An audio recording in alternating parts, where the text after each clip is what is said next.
በቴክኖሎጂ ርዕሰ ጉዳዮች በየሳምንቱ ወደ እናንተ የሚደርሰው የዘመንና ቴክኖሎጂ ፕሮግራማችን እንሆ ተጀምሯል። ባሳለፍናቸው ሳምንታት የሳይበር ወር ምክንያት በማድረግ የተለያዩ ዝግጅቶችን ወደ እናንተ ስናደርስ ነበር። አሁን ደግሞ የሳይበር ወር የመጨረሻው ሳምንት ላይ እንደመገኘታችን ኢትዮ ቴሌኮም የዜጎች የሳይበር ንቃተ ህሊናን እንዲሁም ደግሞ የተቋማትን የሳይበር ንቃተ ህሊና ምን ይመስላል የሚለው ምን አይነት ስራዎችንስ በዚህ ላይ እየሰራ ነው የሚለው ላይ ያተኮረ ፕሮግራም በመጀመሪያው መሰናዷችን ወደ እናንተ የምናደርስ ይሆናል።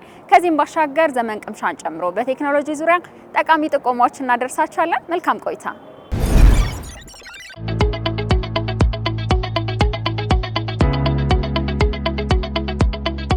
የሳይበር ደህንነት የሚያጠነጥነው ሰዎች ላይ ነው። ሰው ነው የቴክኖሎጂን የፈጠረው፣ ሰው ነው ቴክኖሎጂን የሚጠቀመው፣ ሰው ነው ቴክኖሎጂን ደግሞ ሌሎች ችግሮች እንዳይመጡ የሚከላከለው ወይም ደግሞ ኮንፊገር የሚያደርገው ሰው ነው። በዛው ልክ ደግሞ የማጭበርበር ሂደቱንም የሚሰራው ማለት ነው። ስለዚህ በዋናነት የሳይበር ደህንነት እናስጠብቃለን ስንል 90% the weakest link የሳይበር ደህንነት ላይ ሰው ነው። ስለዚህ ሰው ላይ ደግሞ የግንዛቤ ማስጨበጫ መስራት በጣም መሰረታዊ ነገር ነው ማለት ነው። ኢትዮ ቴሌኮም በዋናነት በተለይ ዘንድሮ ለየት የሚያደርገው ራሱን በኢንተርናሽናል ኦዲተሮች የኢንፎርሜሽን ደህንነት አስተዳደርን የሚለኩ ኦዲተሮች ኦዲት አስተደርጎ የአይኤስኦ 27001 ሰርቲፋይድ የሆነበት ቴሌብሩን ደግሞ PCI DSS ሰርቲፋይ የሆነበት ክላውድ ሰርቪስ ደግሞ ይሰጣል ኢትዮ ቴሌኮም። ይሄ ክላውድ ሰርቪስ ደግሞ አስተማማኝ ደህንነት አለው ወይ የሚለውን ነገር ደግሞ አስፈትሾ ክላውድ ሴኩሪቲ አሊያንስ በሚባል ድርጅት ደግሞ የክላውዱን የሳይበር ደህንነት ያረጋገጠበት ሁኔታ ነው ማለት ነው።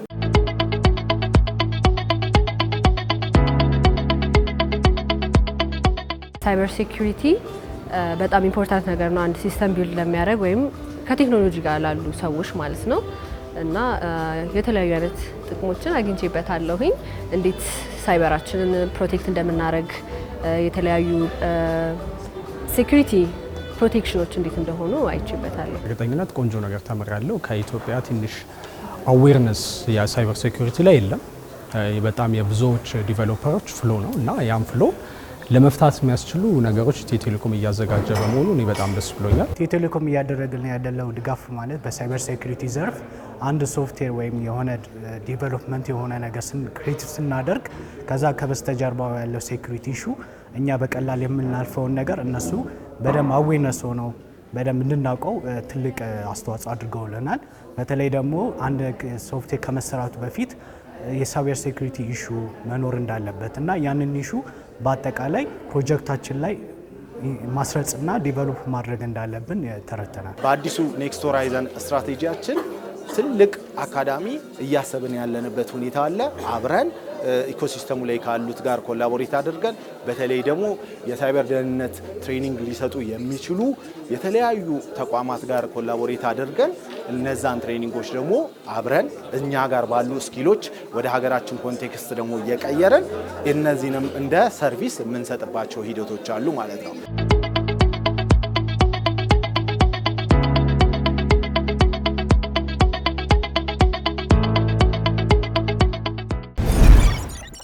ሰላም እንዴት ናችሁ? ዮሐንስ ነኝ። በዛሬው ዘመን ቅምሻ ፕሮግራማችን የኢትዮ ቴሌኮም በዛ ያሉ አገልግሎቶችን በአንድ ቦታ ተሰድረው የምታገኙበትን መድረክ ወይም ፕላትፎርም ነው ማስተዋወቃችሁ።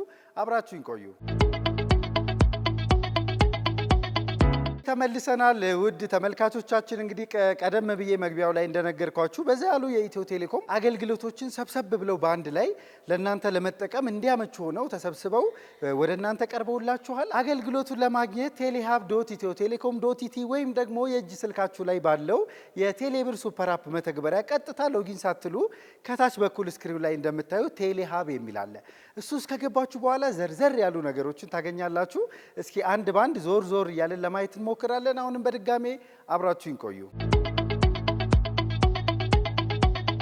ቴሌሃብ የሚለው ላይ ከገባን በኋላ እንግዲህ ዘርዘር ያሉ አገልግሎቶች በአንድ ላይ ተሰብስበው እናገኛቸዋለን። እንዳልኳችሁ በመጀመሪያነት የምናገኘው አርዲ ቻትቦትን ነው።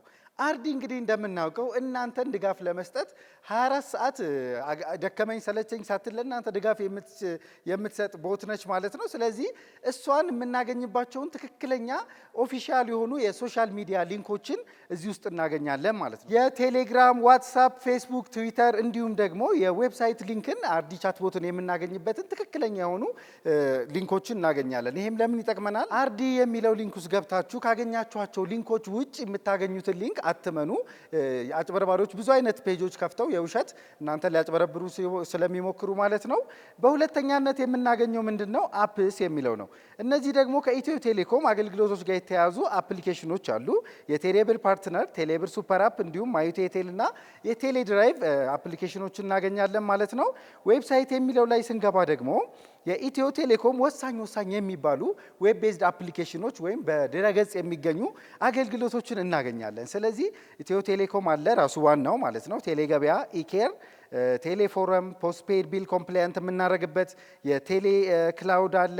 ዲኤንኤስ እና ዌብ ሆስቲንግ ጋር ተያይዞ አገልግሎት ስትፈልጉ እንዲሁም የራሱ የኢትዮ ቴሌኮም ቴሌብር ዌብሳይት አለ። ኢንተራክቲቭ ሰልፍ ሰፖርት የምንለው ደግሞ እናንተን በምስል የታገዘ እርዳታ የሚሰጥበት ዌብሳይት ነው። እንዲሁም ደግሞ በመጨረሻም የዘመን ገበያ መርቻንት ዌብሳይትን ታገኛላችሁ ማለት ነው። እነዚህ ሁሉ በዌብ በሚለው ውስጥ ወይም ዌብሳይት በሚለው ውስጥ የምታገኙት ነው። ሌላው ደግሞ በጣም በሳቢ መልኩ የቀረበላችሁ ዩኤስኤስዲ የሚለው ነው። ስለዚህ እዚህ ጋር አሁን ለምሳሌ ቴሌብር ለመግባት ኮከብ 127 መሰላል አድርገን እንጫናለን አይደል? መጀመሪያ ላይ እንደምታዩት እዚህ ጋር ግን ምንም መጻፍ አይጠበቅባችሁም። እናንተ ለምሳሌ የመጀመሪያውን ኮከብ 127 መሰላልን ክሊክ ሳደርግ እራሱ ይደውልልኛል ማለት ነው። ስለዚህ ኮከብ 127 መሰላል የሚል መጻፍ አይጠበቅብኝም። እንዲሁም ኢትዮ ገበታ፣ ሲአርቢቲ ከኤርታይም ጋር ተያይዞ ከኮል ሲግኒቸር እዚህ ጋር የተዘረዘሩትን እንዳለ አገልግሎቶች በግራ በኩል እንደምታዩት ኮዳቸው የዩኤስኤስዲ ኮዳቸው ተዘርዝሯል። በቀኝ በኩል አገልግሎታቸው አለ። እናንተ እነዛን ሊንኩን ቀጥታ ስትጫኑ ምንም አይነት ኮከብ ምናምን እያላችሁ መሰላል እያላችሁ መጻፍ አይጠበቅባችሁም። እራሱ ስልካችሁ ውስጥ ገብተው ይደውልላቸዋል ማለት ነው። ይሄ አንደኛው በጣም ደስ የሚል የቴሌአፕ ፊውቸር ነው ማለት ነው። ኤስኤምኤስ እንዲሁ ደግሞ 994 822 810 815 እነዚሁም ደግሞ ዩኤስኤስዲ ልክ እንደሚለው እናንተ ክሊክ ታደርጋላችሁ እራሱ ወደ ሜሴጅ መላኪያችሁ ያስገባችኋል ማለት ነው። ስለዚህ እናንተ ሜሴጅ ውስጥ ገብታችሁ ቁጥሩን ከላይ ጽፋችሁ ምናምን ለመላክ መሞከር አይጠበቅባችሁም። ልክ ሊንኩን አሁን ለምሳሌ ለሲአርቢቲ ወይም ጥሪ ማሳመሪያ 822 ይላል አይደለ? 822 ላይ ሜሴጅ መላክ ብትፈልጉ ቀጥታ ክሊክ ስታደርጉ ራሱ ወደ 822 ሜሴጁን ይከፍትላችኋል። ከላይ ስልክ ቁጥሩን 822 የሚለውንም ራሱ ይጽፍላችኋል ማለት ነው። አይቪአር የሚለው ላይ ስንገባ ደግሞ በድምጽ የሚሰጡ አገልግሎቶች ናቸው። እነዚህም ደግሞ ምንድን ናቸው? እናንተ ደውላችሁ በድምጽ አገልግሎት የምታገኙላቸው ነው። ለምሳሌ ይህንን ለማግኘት አንድን ይጫኑ፣ እንደዚህ ለማድረግ ሁለትን ይጫኑ የሚባለው እንደሱ በድምጽ የሚሰጡ አገልግሎቶች አይቪአር እንላቸዋለን። ስለዚህ ከነሱ ጋር ተያይዞ ከቴሌብር ጋር ተያይዞ ከኢትዮ ገበታ ጋር 999 822 604 እነዚህም ቅድም ልክ እንዳየናቸው ሁሉ እናንተ መደወል አይጠበቅባችሁም፣ ቁጥሩ መጻፍ አይጠበቅባችሁም። ሊንኩን አሁን ለምሳሌ ጥሪ ማሳመሪያ ወይም ሲአርቢቲ ይላል አይደል? ልክ ክሊክ ሳደርገው ይኸው ሲም ካርድ ምረጥ እያለኝ ነው እያስደወለኝ ነው ማለት ነው። ስለዚህ ወደ ጥሪ ማሳመሪያ የሚለውን አገልግሎት እየሰማሁኝ ነው ማለት። ስለዚህ እናንተ መደወል ሳይጠበቅባችሁ ይህ ሁሉ ሰርቪስ እዚህ አገልግሎት አንድ ላይ ተሰብስቦላችኋል ማለት ነው። ወደ መጨረሻዎቹ ስንሄድ ደግሞ የሶሻል ሚዲያ ኮል ሴንተር እና ላይቭ ቻት አሉ።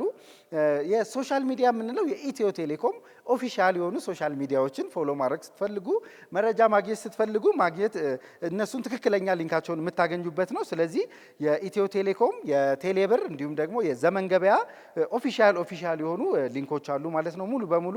ኮል ሴንተር የሚለው ደግሞ እንደው በቃ በራሳችን ብለን እምቢ ካለን የጥሪ ማዕከሉን ሰራተኞች ድንገት ማግኘት ብንፈልግ ከኢትዮ ቴሌኮም የቴሌብር አገልግሎት ጋር የተያዘ የጥሪ ማዕከል አለ 127 ማለት ነው።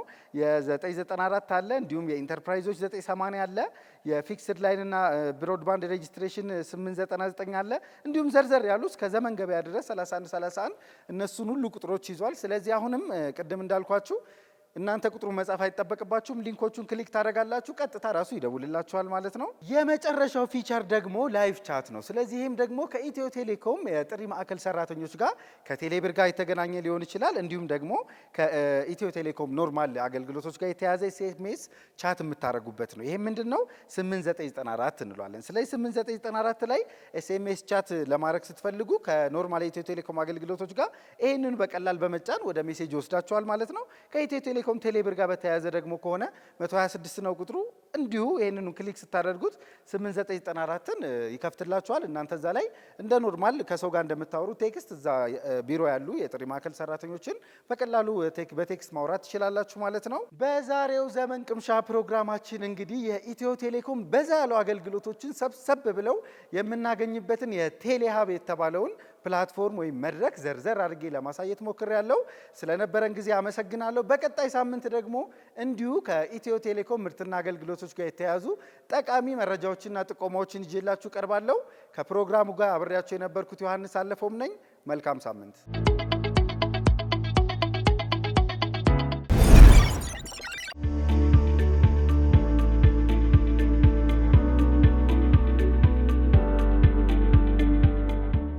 በኮዲንግ ስልጠናው ላይ እነ ፓይተን አለ፣ አልጎሪዝም አለ። አንዳንድ የኮድ አካዳሚ ላይ ኮድን ብቻ ነው በቀጥታ ገብተው የሚያሳዩት። ይሄ ግን ቀድሞ እነ ፍሎ ቻርትን አልጎሪዝምን አስቀድሞ በማሳየት የተለያዩ ነገሮችን በመጀመሪያ ሶልቭ ዘ ፕሮብሌም ከዛ ደን ራይት ዘ ኮድ ነው የተማርነው እና መጀመሪያ ፕሮብሌሞችን ሶልቭ ካደረግን በኋላ ከዛ ነው ኮዶችን የምንጽፈውና በጣም ብዙ በውስጡ በጣም ብዙ የታመቁ ነገሮች አሉ። ዌብ ዲዛይንም እንዲሁ ሰልጥነናል። ኮድ ብቻ አይደለም። እነዚህ ይመስላሉ። የፕሮግራሚንግ ስልጠና ተሰጥቶናል። ማለትም ኮምፒውተር ፕሮግራሚንግ፣ ሶፍትዌር ዲቨሎፕመንት፣ ፓይተን የተሰጠን ፕሮግራም አንዱ ፓይተን ነው። ሌሎቹ ደግሞ ዌብ ዴቨሎፕመንት ናቸው። ዌብ ዴቨሎፕመንት ደግሞ ዌብሳይት እንዴት ነው ዴቨሎፕ የምናደርገው ወይም ዌብሳይትን እንዴት ነው የምናበለጽገው የሚለውን በከፍተኛ ደረጃ ነው የተማርነው እሱን ማለት ነው።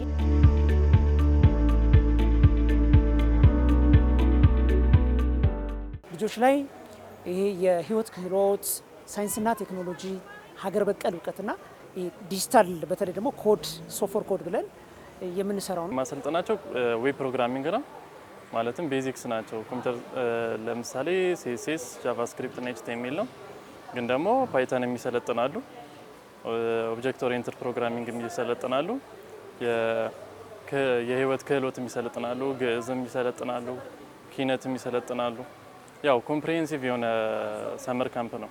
ሀገር በቀል እውቀት ቴክኖሎጂ ጋር ዘመኑ የሚጠብቀውን የላይፍ ስኪል ወይም የህይወት ክህሎት ህጻናት የትኛውን ቦታ ላይ ከሚያሳልፉ ሀገራቸውን አውቀው በሀገር በቀል እውቀት ላይ ያላቸውን ተሰጥኦም አፍልቀው ከሳይንሱ ከቴክኖሎጂ ጋር እንዲሄዱ የማድረግ ፕሮግራም ነው። ይህን ሀሳብ ይዞ ነው የመጣው።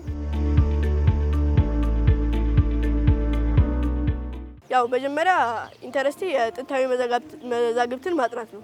ግን ደግሞ አሁን ብዙ ኤአይዎች እየመጡ ነው። ማለት አርቲፊሻል ኢንተለጀንስ አሁን ኮዲንግ፣ ዌብሳይት ዴቨሎፕመንት፣ ዌብሳይት አበለጽጋለሁ ብቲ ያን ያህል ምንም አትበይ። ማለት ኤአይ መስራት ይችላል ያንን ነገር።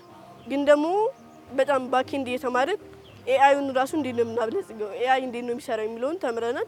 እኔ ደግሞ በኢንተረስት ማድረግ የምፈልገው ነገር እነዚህን ኤአይዎችን ተጠቅሜ ማለት የራሴን ኤአይ አሰልጥኝ ማሽን ለርኒንግ ይባላል። ይሄ ማለት ኤአይን ማስተማር፣ ኤአይን እያስተማርሽ የምትፈልጊውን ስራ እንዲሰራልሽ ማድረግ ትችላለሽ። እኔ ደግሞ በበኩል መስራት የምፈልገው ኢንተረስቲ እነዛን ወደ አማርኛ ወይ ወደ ተለያዩ ቋንቋዎች ኢንክሪፕት በማድረግ ማለት በመተርጎም የሚያቀርብ ነው ማለት ነው። ስለዚህ የባህላዊና ዘመናዊና አቀናጅቼ መስራት ፈልጋለሁ ወደፊት።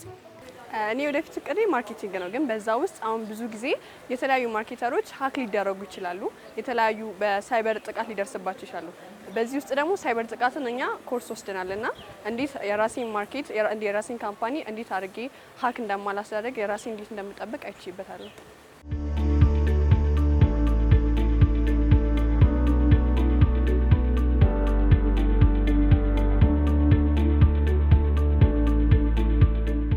ዓለም አቀፍ ተወዳዳሪ ሆነው የትኛውንም አገር ኢትዮጵያ ወደምትደርስበት ከፍታ ለመድረስ ቀጣይ ደግሞ የሚመጡ ስትራቴጂዎች ወሰብሰብ እያሉ ቴክኖሎጂው እየሰፋ ዲጂታል ሁሉ ነገር እየሆነ ነው የሚመጣውና ለዛ ዝግጁ ማድረግ early age ላይ ነው። ትውልድ ማለት በነገራችን ላይ ሀገር ማለት ነው። ትውልድ ስንሰራ የነገውን ሀገር ነው። ሳይበር ምንድነው? ነገ የነገዋን ኢትዮጵያ የምንሰራበት ነው። ሁልጊዜ እንደምንለው የሳይበር ምህዳሩ እንግዲህ ዓለም አንድ የሚያደርግበት ግብይቱ የዕለት ተዕለት እንቅስቃሴዎቻችን ምህዳሩ ሰፊ ስለሆነ ይህን የሚያዋጁ ልጆች ደግሞ ፋውንዳሜንታሊ መስራት ነው። ልጆች ላይ በሰራን ቁጥር የኢትዮጵያ የዲጂታል ሉዓላዊነቷን ማረጋገጥ ብቻ ሳይሆን ዲጂታል ኢኮኖሚያችንን ይጨምራል። በልጅነታቸው መሰረት ከጣልንባቸው ለምሳሌ ሃይ ስኩል ሲገቡ ወይም ዲግሪ ፕሮግራም ውስጥ ሲገቡ አይከብዳቸውም። ሁለተኛ ደግሞ ያው እንደ አርሚም ይሆናሉ ብዬ አስባለሁ ለሀገሪቷ።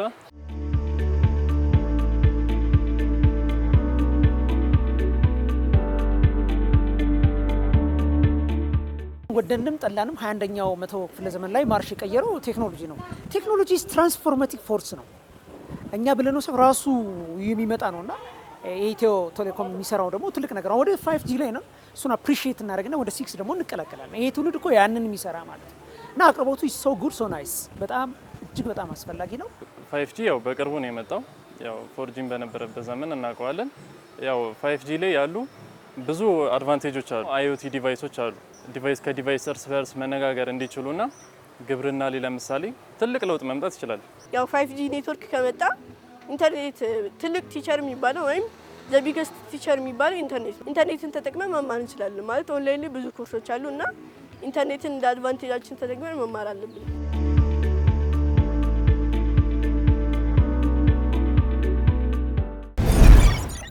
ሰላም እንዴት ናችሁ? ዮሐንስ ግርማ እባላለሁ። በዛሬ ፕሮግራማችን ላይ የምንመለከተው እነዚህ ሁለት ታዋቂ ሜሴጂንግ ፕላትፎርሞች ቴሌግራም እና ዋትስአፕ። በእነዚህ ሁለት ሜሴጂንግ ፕላትፎርሞች አዳዲስ ፊቸሮች መጥተዋልና ለእናንተ በዚህ ፕሮግራም አንድ ባንድ እናያቸዋለን። አብሯችሁን ቆዩ። የመጀመሪያው ሜሴጂንግ ፕላትፎርም የምንመለከተው ቴሌግራም ከሌሎች ሜሴጂንግ ፕላትፎርም ለየት የሚያደርገው በጣም ብዙ ፊቸሮች በየጊዜው ፕላትፎርሙ ላይ ያስቀምጣሉ። ይህንንም አፕ ቱ ዴት ለመሆንና ሬጉላርሊ እነዚህን ፊቸሮች መከታተል ከፈለጋችሁ ቴሌግራም የራሱ አካውንት አለው ውስጥ ቴሌግራም ላይ ማለት ነው። ይህንን ብዙ ጊዜ ልታገኙትም ትችላላችሁ። አንዳንዴ ቴሌግራም ሎጊን ስታደርጉ ቬሪፊኬሽን ኮድ የሚሰጥበት ቴሌግራም አካውንት ወይም ቴሌግራም አካውንታችሁ ላይ ሰርች ባሩ ላይ ቴሌግራም ብላችሁ ሰርች ስታደርጉ ራሱ የቴሌግራም ቻናልን ታገኛላችሁ። በዛ ውስጥ በስቶሪ መልክም ሆነ ወይም በፖስት አዳዲስ ፊቸሮቹን እዛው ማግኘት ትችላላችሁ። ከቴሌግራም ሜሴጂንግ ፕላትፎርም አዳዲስ ፊቸር የመጡት 3 እንመለከታለን። አንደኛው ከቤተሰቦቻችሁ ወይም ከጓደኞቻችሁ ጋር ግሩፕ ኮል ላይ ከሆናችሁ በፊት በቴክስት መልክ ኮሜንት ወይም ቴክስት መጻፍ አትችሉም ነበረ። ስትሪክትሊ ንግግር ብቻ ነበር። አሁን በቴሌግራም አዲስ አፕዴት እዛው ግሩፕ ኮሉ ላይም ሆናችሁ ኮሜንት መጻጻፍ ትችላላችሁ። ሁለተኛ ፊቸር የምንመለከተው ቴሌግራም ላይ አዲስ የቴሌግራም ኮንታክት ሴቭ ስታደርጉ በፊት ያላችሁ ላይ ተጨማሪ ኖት ስለዛ ሰው መጻፍ ከፈለጋችሁ ስለነሱ ፕሮፌሽን መጻፍ ትችላላችሁ። ወይም ያንን ሰው የት እንደተዋወቃችሁ ኖታችሁን ብቻ ከዛ ኮንታክት ስር መጻፍ ትችላላችሁ። ሶስተኛውና መጨረሻው ኮንታክታችሁን ሞር ከስተማይዝ ለማድረግ የተለያየ ከለር ባክግራውንድ ማስቀመጥ ትችላላችሁ። የእናንተንም ወይም የሰውን ባክግራውንድ ማሳመር በምትፈልጉበት ጊዜ በዚህ አዲስ ፊቸር መገልገል ትችላላችሁ። ቀጣይ ሜሴጂንግ ፕላትፎርም የምንመለከተው የዋትስአፕ ነው። ዋትስአፕ ላይ ልክ እንደ ቴሌግራም 3 አዳዲስ ፊቸር ጨምሯል። እዚህ ፕሮግራማችን ላይ አንድ ባንድ እናያቸዋለን። አንደኛው ፊቸር ዋትስአፕ ላይ የመጣ ሪኩዌስት አካውንት ኢንፎ ነው። ይህንንም የምታገኙት የዋትስአፕ ሴቲንጋችሁ ውስጥ እንደገባችሁ አካውንት ትመርጣላችሁ።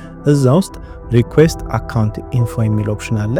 እዛ ውስጥ ትገባላችሁ። የዚህ ፊቸር ዋናው ዓላማው የእናንተን ሙሉ ለሙሉ የቻት ሂስትሪያችሁን በዶኪመንት መልክ አዘጋጅቶላችሁ ለእናንተ ዳውንሎድ የሚሆን ፋይል ያቀርብላቸዋል። አንዳንድ ሰዎች ለሴኩሪቲም ሆነ ወይም ዋትስአፕን ሙሉ ለሙሉ አቁሞ ግን ቻት ሂስትሪው እንዲቀመጥ ከፈለጋችሁ በዚህ መልክ የእናንተን ቻት ሂስትሪ ማስቀመጥ ትችላላችሁ። ሁለተኛው ፊቸር እዚህ ፕሮግራም ላይ የምናየው አቫታሮች ናቸው። አቫታር በዋትስአፕ ሜሴንጀር ዋናው ጥቅሙ የእናንተን ፕሮፋይል ፒክቸር ላይ የራሳችሁን ፎቶ ማድረግ ካልፈለጋችሁና በአሻንጉሊት መልክ የራሳችሁን መልክ ያለውን አኒሜትድ የሆነ ፕሮፋይል ፒክቸር እንዲዘጋጅላችሁ ከፈለጋችሁ ዋትስአፕ የራሳችሁን ፎቶ አንስቶ ወይም ማኑዋሊ ይህንን አቫታር ክሬት ማድረግ ትችላላችሁ። ሶስተኛውን የመጨረሻው የዋትስአፕ ፊቸር የምንመለከተው ፓስኪ ክሬት ለማድረግ ማለት ነው። ይህም ምንድነው ብላችሁ ብትጠይቁ የእናንተን